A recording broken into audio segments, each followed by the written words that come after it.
likes to sing, if he knows how to do it gracefully, must not afterward withdraw from it for love, nor for any affairs. For such a practice is of good advantage, for every man does worse who withdraws from it once he has begun, than he who does not try it at all.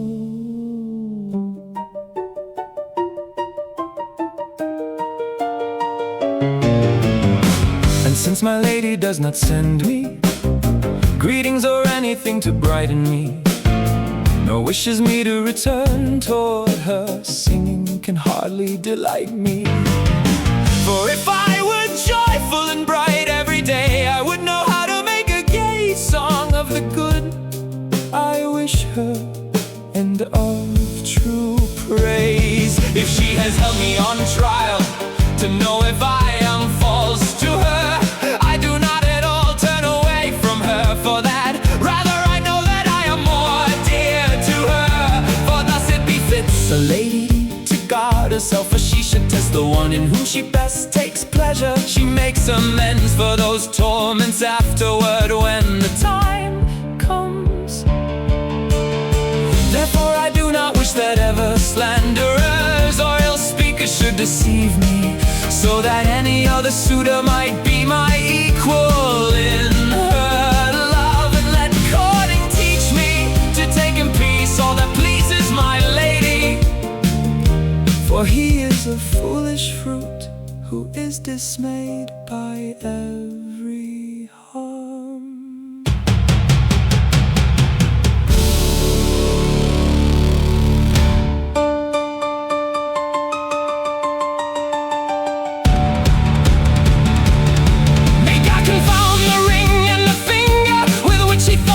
Estrange me from her, he who remained a deceiver for it.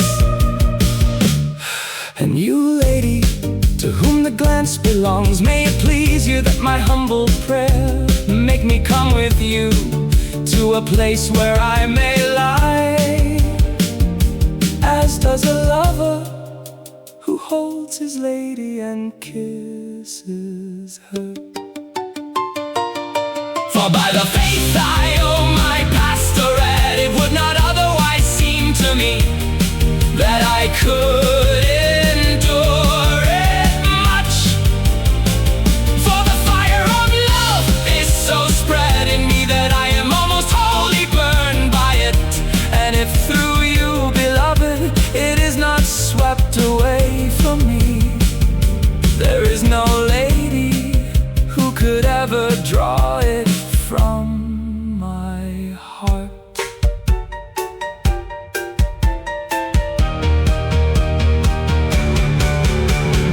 Mantles heaped are not of common cloth or serge, but of valor and of true beauty.